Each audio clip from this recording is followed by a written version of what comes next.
Hello everyone, welcome back to another exciting episode of our PowerShell tutorial series. Today we are going to diving deep into PowerShell data type, exploring how they works and providing plenty of examples to help you master them. Before we dive into examples, let's first understand that what data types are in PowerShell. So basically in PowerShell, data types defines the type of the data that a variable can hold.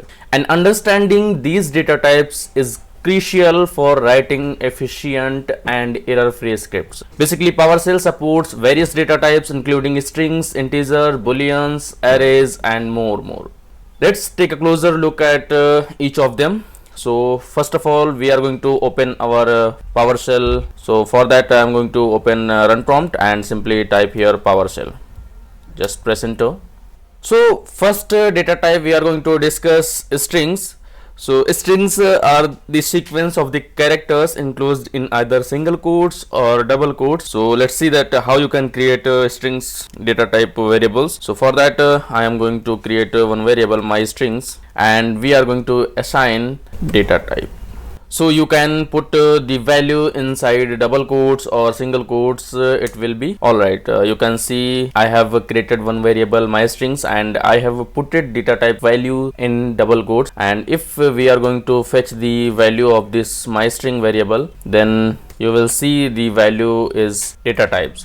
And if we are going to reinitialize this variable with single quotes values, then it will also work. So single quote and press enter, and after that if we are going to fetch the value of this variable, then you can see the value is initialized. Now let's talk about integers. So basically integers are the whole numbers without any decimal points. So if you want to store the integers, then you have to simply put your variable name and you have to put the value, and if you want to see the value, then you have to simply put the variable and press enter, and it will show you the integer value. After that we are going to explore arrays. So basically arrays are the ordered collections of the items, and if you want to create one array variable, then you have to simply put the variable name, and simply you have to put the values, like as a how many values you want to store in this array. So for examples, I am going to store a few materials name, like as a I have a pen, I have a laptop, I have a microphone, and lots of things. So we are going to store three things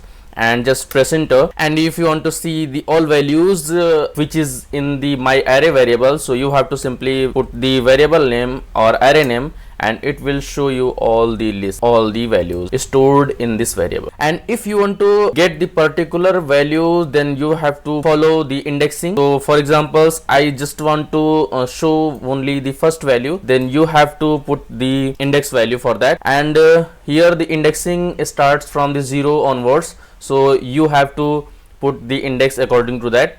For examples, I want to get the pen value from the my array, so I am just going to put the variable, and I am putting the first index, and it will show you the 0th index value, which is the pen.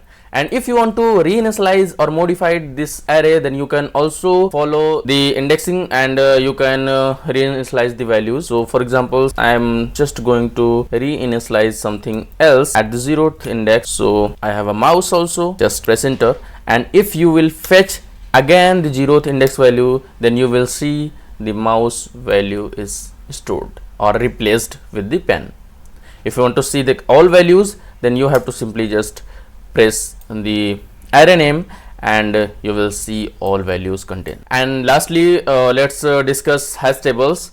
So basically hash tables store the values in key value pairs. So let's see that how you can create hash tables in PowerShell. So you have to just simply put dollar symbols and table name, and simply you have to put the key. For example, I am putting name as a key, and I am just putting the values PMSoftTechSolutions. And if you want to create another key value, then you have to just put another key. For example, I am just going to put the year. So here is the 4 year, and that's it. Let's close this, and yeah, you can see we have created one hash tables. And if you want to see the values, then you have to simply put your variable name, and you can see the keys and values are shown. So that's it for these sessions, and there you have it, a brief overview of some common data types in PowerShell along with examples to help solidifying your understanding. And thanks for tuning in to these sessions. I hope you found it helpful in your PowerShell journey, and stay tuned for more exciting sessions. If you have any questions or feedback, then please leave a comment below, and you can also connect with us through the Instagram as well as Telegram channels, and you can send your query through the Instagram and Telegram channels. And don't forget to like, share and subscribe for the more sessions. Thank you for watching these sessions. See you in the next session with a new exciting and exploring topic. Till then, keep practicing, keep learning. Bye bye.